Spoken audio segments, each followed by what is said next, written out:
I cannot leave them.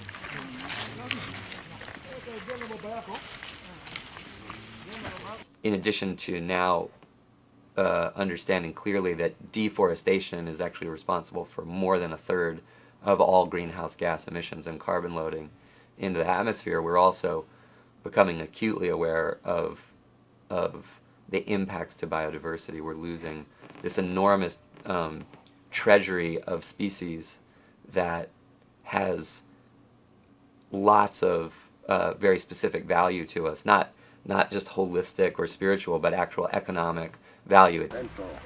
The communal one for the... If bees collapse, then you can't have any of your pollinating flowers or your pollinating fruits, so all the fruit that shows up in our bodegas here is only possible because of a little animal that can't be replicated by a machine. And so there's a good example of why biodiversity matters to people in cities. Want to put it on the ground. Very bad.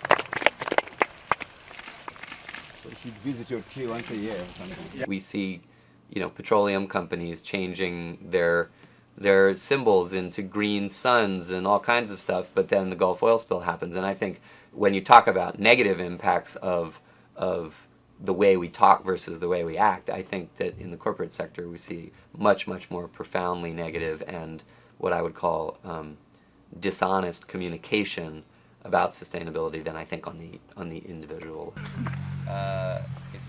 It's just very inspiring because actually over a quarter of Kenya's population, nearly 7 million people, rely on the water that comes from this one single spring, the Zima Spring, and that is fed by this one forest in the Chulu. So when you talk about like the value of forests, it's like, it's probably literally the economic value of that forest to the country of Kenya is probably in the billions of dollars per year. The forest will not be destroyed here anymore. So I think you can craft that. Kwa hivyo wanakamati wako lakini wako wote tuko